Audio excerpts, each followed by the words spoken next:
अस्सलाम वालेकुम दोस्तों, उम्मीद करता हूँ कि सब खैर आफियत से होंगे। मैं हूं नबील मलिक और आप देख रहे हैं RER विद नबील। RER का मतलब है राइड, एक्सप्लोर एंड रिपीट, और ये मैं बार बार आपको इसलिए बताता हूँ ताकि आप लोगों को याद हो जाए। तो क्या कभी आप लोगों ने बंगाली टाइगर की आंखों में आंखें डाल के देखा है या मगरमच्छ को सोते हुए देखा है? नहीं तो आज का भी लोग आपके लिए है। अगर आपने मेरा पहला इंट्रो वीडियो देखा हो जिसमें मैंने आपको बताया था कि फैसलाबाद में बहुत सारे ऐसे राज हैं जो शायद ख़ुद फैसलाबाद वालों को भी नहीं मालूम, तो फैसलाबाद के बहुत सारे राज़ों में से एक राज ये है कि फैसलाबाद में चिड़ियाघर है। जी हाँ, चिड़ियाघर एक नहीं दो हैं। एक है सिटी हाउसिंग कॉलोनी में और एक है गटवाला पार्क में। तो हम पहले जाएंगे सिटी हाउसिंग कॉलोनी में, उसे एक्सप्लोर करेंगे और फिर जाएंगे गटवाला पार्क, उसको एक्सप्लोर करेंगे और देखेंगे कि यहाँ पर कौन से जंगली जानवर और कौन से परिंदे मौजूद हैं। तो शुरू करते हैं आज का व्लॉग। आज हम एक ऐसे सफ़र पर निकले हैं जो हमें बचपन की यादों में दोबारा ले जाएगा। एक ऐसा सफ़र जो कभी छोटे छोटे कदमों के साथ हाथ पकड़कर किया करते थे, जिसकी खुशबू आज भी दिल के किसी कोने में छुपी हुई है। आज हम जा रहे हैं चिड़ियाघर की सैर पर, जहाँ हर पिंजरा, हर जानवर, हर रास्ता हमें माजी की कहानियों में ले जाएगा। तो चलें शुरू करते हैं आज का व्लॉग। बचपन की यादों को फिर से ज़िंदा करते हैं इस सफ़र के साथ और जानते हैं कि बंगाल टाइगर, सफ़ेद टाइगर, चीता और ज़ेबरा कैसे अपना दिन गुजारते हैं। और जी यहाँ से शुरू होता है इसका ज़ू।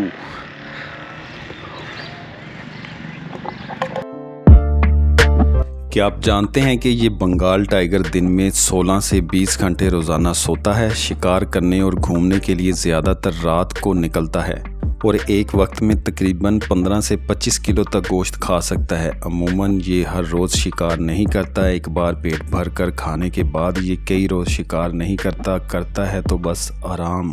तो दोस्तों, अगर आपको भी ज़्यादा सोने की आदत है तो घबराएं मत, आपके अंदर भी कहीं ना कहीं बंगाल टाइगर छुपा हुआ है। लेपर्ड चीता ये भी दिन का ज़्यादातर हिस्सा सोकर गुजारता है। 12 से 15 घंटे तक सोता है और एक वक्त में 3 से 5 किलो तक गोश्त खा सकता है। एक बार शिकार करके दरख्त पर ले जाता है ताकि बाकी जानवर ना खा सकें, और ये 60 किलोमीटर फी घंटा की रफ्तार से दौड़ सकता है और ये दरख्तों पर चढ़ने में भी माहिर होता है। वाइट टाइगर, सफ़ेद टाइगर, ये भी 16 से 18 घंटे तक सोता है और एक वक्त में 15 से 18 किलो गोश्त खा सकता है और 60 किलोमीटर फी घंटा की रफ्तार से दौड़ सकता है। दोस्तों, ये भी बंगाल टाइगर की नस्ल में से ही होता है, बस जीन्स की तब्दीली की वजह से इसका रंग सफ़ेद होता है और ये बहुत कम पाए जाते हैं। ये जानवर 3 से 5 घंटे तक खड़ा होकर सो सकता है। ये ग्रुप की शक्ल में सोते हैं और कुछ ज़ेबरा जागते रहते हैं ताकि ख़तरे से बच सकें। इनकी खुराक घास है और ये 7 से 15 किलो तक घास खा सकते हैं और इनके दौड़ने की स्पीड 65 से 70 किलोमीटर फी घंटा है और ये जिग-जैग दौड़ते हैं ताकि शिकारी पकड़ ना सके। ये ग्रुप में रहते हैं और बच्चे के पैदा होने के बाद माँ ज़ेबरा के जिस्म की धारियों को याद कर लेती है। दोस्तों, कल मुझे हो गई थी देर, क्योंकि सिटी हाउसिंग कॉलोनी वाले ज़ू को एक्सप्लोर करते करते शाम हो गई थी और दिल कहता रहा कि आज का दिन ख़त्म हो गया। लेकिन जानवरों की कहानी अभी बाकी है मेरे दोस्त। आज मैं आपको लेके जा रहा हूँ फैसलाबाद के दूसरे चिड़ियाघर में जो गटवाला पार्क के साथ वाक़या है। कहते हैं ना कि जंगल की कहानी हमेशा रात तक नहीं रुकती, और आज हम इस कहानी का अगला सफ़ा पलटने जा रहे हैं। ये रास्ते, ये हवा की खुशबू और बादशाह की आवाज़ मुझे बता रही है कि आज का दिन बहुत यादगार होने वाला है। ये जी गटवाला जो ज़ू है उसकी मेन एंट्रेंस है, ये गेट है इसका। और अगर आप गटवाला पार्क की तरफ से आ रहे हैं तो आप लोग इस तरफ से किनार रोड वाली साइड पे आएंगे तो उस तरफ पे ये पार्क आता है। ऐसे सड़क से बिल्कुल नीचे उतरेंगे तो ये रास्ता सिर्फ अंदर को जा रहा है। तो कल जो काम अधूरा रह गया था आज उसको पूरा करते हैं। सिटी हाउसिंग कॉलोनी में रात मुझे अंधेरा हो गया था तो इसलिए गटवाला पार्क नहीं आ सके। तो अभी सुबह सुबह मैं यहाँ पर पहुँच गए हूँ, तकरीबन 8 बज गए हैं और ये ओपनिंग इसकी हो गई है। तो अभी इसको जाके एक्सप्लोर करते हैं और देखते हैं यहाँ पर कौन से परिंदे और जानवर हैं। यहाँ मोर की इतनी किस्में मौजूद हैं, लेकिन हैरत की बात है कि कहीं पर भी कुछ नहीं लिखा ये किस नस्ल के मोर हैं और कहाँ से आए हैं। क्या आपने कभी इतने किस्म की मोर एक साथ देखे हैं? इनके रंग, इनके परों का फैलना और इनकी आँखों में मौजूद मासूमियत, ऐसा लगता है जैसे कुदरत ने खुद अपनी पेंटिंग हमारे सामने रख दी हो। और अगर आपको लगता है कि इनमें से किसी मोर की नस्ल या किस्म को पहचानते हैं तो कमेंट बॉक्स में ज़रूर बताएं, ताकि दूसरे लोग भी सीख सकें और हमारा ये व्लॉग खूबसूरत लर्निंग फैमिली बन जाए। कभी सोचा है ये मोर जो कैद में अपनी खूबसूरती नहीं छोड़ते, हमें ये सिखा जाते हैं कि हालात जैसे भी हों, खुश रहना और खूबसूरत रहना हमारा हक है।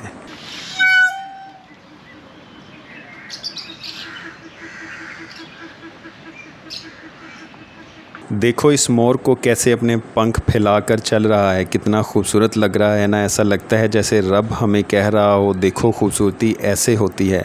ये मोर कुछ नहीं बोलता, लेकिन इसके रंग हमें ज़िंदगी के रंग दिखा जाते हैं। ये हमें सिखा जाता है कि खामोश रहकर भी खूबसूरत बना जा सकता है। ये पंख जब हवा में हिलते हैं तो दिल कहता है अल्लाह की बनाई हुई हर चीज़ कमाल है। कभी वक्त निकाल कर ऐसे मोर को गौर से देखना शायद आपको भी खुश रहने का तरीका सिखा दे। मोर जब अपने परों को फैलाता है तो ऐसा लगता है जैसे कुदरत ने सभी रंगों को एक जगह इकट्ठा कर दिया हो और ज़मीन पर कोसे कज़ा उतर आई हो। ये वाला जो सारा सेक्शन है इधर तो मोर ही मोर है, बाकी आगे जाके देखते हैं कि क्या है।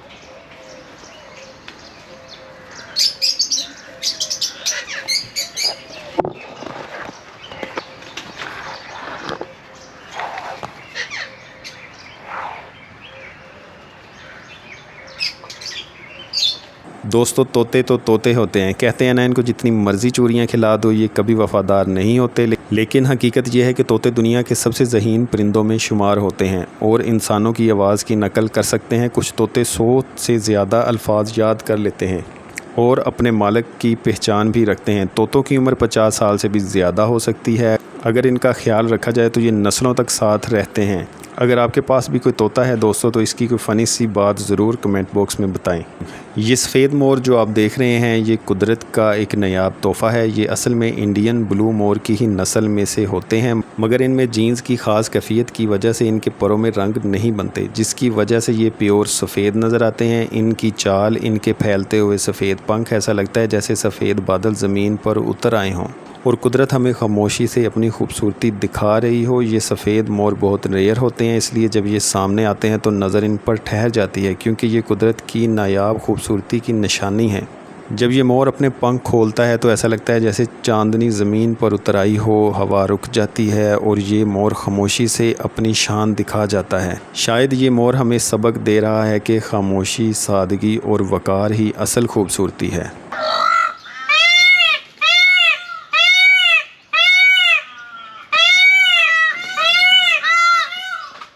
ये वाला जो आप सेक्शन देख रहे हैं मेरे पीछे, यहाँ पर एक मगरमच्छ है, लेकिन अभी मुझे नज़र नहीं आ रहा। मुझे लगता है अभी तक तालाब में ही है, बाहर नहीं निकला।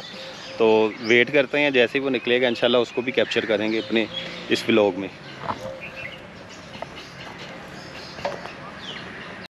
ये देखें जी, ये थोड़ा पास है हिरन, ये आपको अच्छे से नज़र आ जाएगा।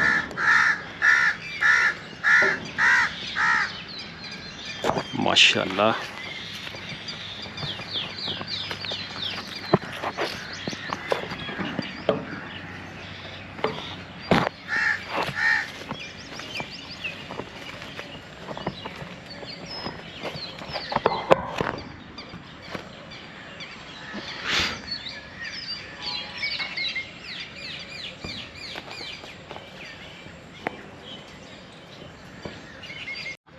ये जी बड़ा ही एक प्यारा हिरन का बच्चा है, बड़ी दूर से आया है इधर वीडियो बनवाने के लिए ना। शाबाश बेटा।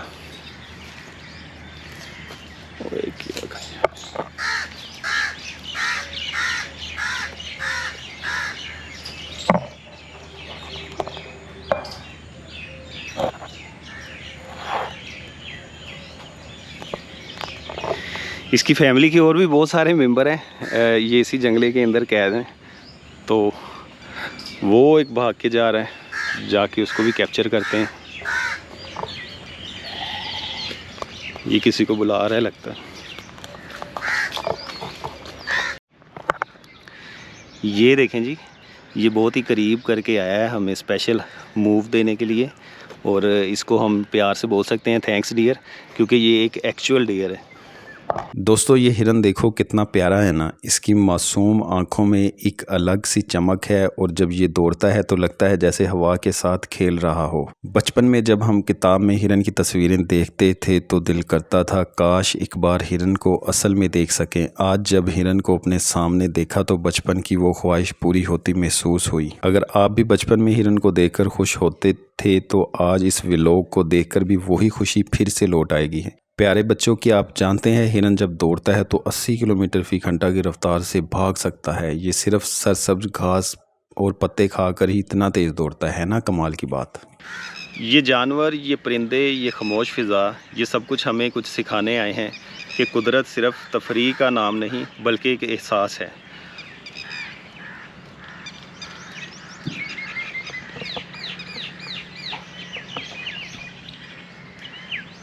कहते हैं जंगल में जब कोई अनजान शख्स आ जाता है तो परिंदों को और जानवरों को उसके मुतल्लिक़ पता चल जाता है और वो सब उसे बड़े गौर से देखते हैं। इसी तरह कुछ हिरनें हैं इसके पिंजरे के अंदर जो काफ़ी देर से मुझे बड़े फोकस तरीके से देख रही हैं।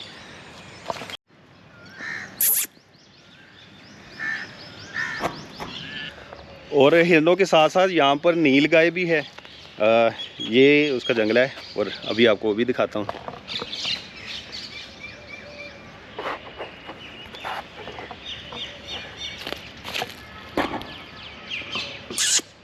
ये जो मेरे पीछे आप सारा सेक्शन देख रहे हैं ये नील गाय का है। यहाँ पर बहुत सारी नील गाय हैं।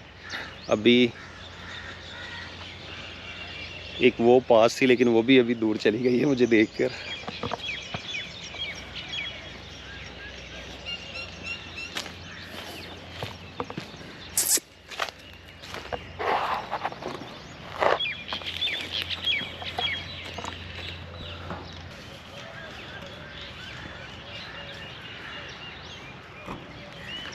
इनके सींगों की बनावट जो है वो बड़ी प्यारी है, नोकदार हैं बिल्कुल।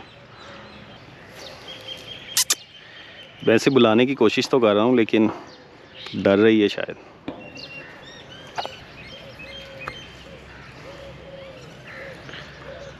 आजा आजा आजा बेटा आजा। ये आ तो रही है। ये छोटा सा बच्चा है नील गाय का और बड़े ही प्यार से हमारे पास आ रहा है हमें एक पोज देने के लिए।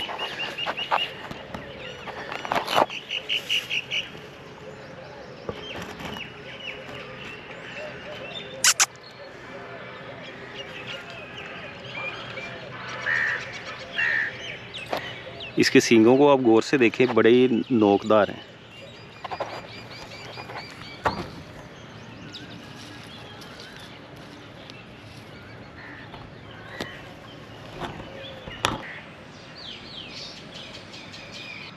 अभी हमने हिरन देख लिए हैं, परिंदे देख लिए हैं, नील गायें देख ली है और मोर देख लिए हैं। अब चलते हैं वापस जाके देखते हैं कि मगरमच्छ साहब बाहर निकले हैं अपने ऑफिस से या नहीं। अगर मेहरबानी है उनकी, अगर हमें वो एक शॉट दे दें तो चलते हैं वापस जाके देखते हैं मगरमच्छ को।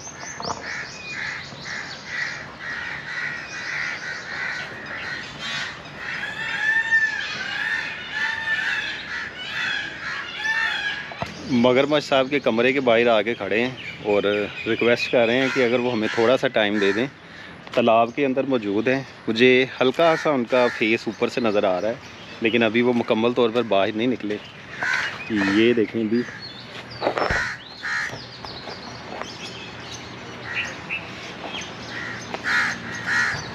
बिल्कुल ये यहाँ पे करके ना छोटा सा उनका सर नज़र आ रहा होगा आपको उनको।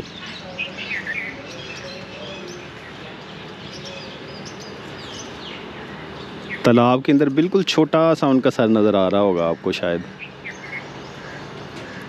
लेकिन अभी वेट करते हैं। शायद आप लोगों को तालाब के अंदर उसका छोटा सा सर नज़र आ गया हो। है तो वो काफ़ी बड़ा है लेकिन अभी फिर वो अंदर चला गया है। तो अभी कुछ वेट करते हैं जनाब का, बाहर निकलें और हमें अपना दीदार करवाएं। मैं इसे कब से देख रहा हूँ, ये बिल्कुल फुल चौकस होके बैठा हुआ है और थोड़ा सा इसने अपना सर बाहर निकाला हुआ मगरमच्छ ने और अपने शिकार की तरफ फुल इसने नज़रें गड़ाई हुई हैं और इसे जैसे ही मौका मिलना है इसने यकदम पानी से निकलना और अपने शिकार पे हमला कर देना है। अभी बस इंतज़ार है कि कब ये इधर से निकले। दोनों ज़ू को हमने बड़ी डिटेल से देख लिया है। उम्मीद करता हूँ आप लोगों को आज का व्लॉग बड़ा अच्छा लगा होगा। तो आप लोग अगर आएँ तो नीचे कमेंट में ज़रूर बताइएगा कि आपको यहाँ पर आके कैसा लगा। उम्मीद करता हूँ कि आप लोगों को ये व्लॉग बहुत अच्छा लगा होगा। मिलेंगे अगले व्लॉग में, तब तक के लिए इजाज़त दें। हंसते रहें, मुस्कुराते रहें, अपनी फैमिली का और अपने दोस्तों का बहुत सारा ख्याल रखिए। अल्लाह हाफिज़।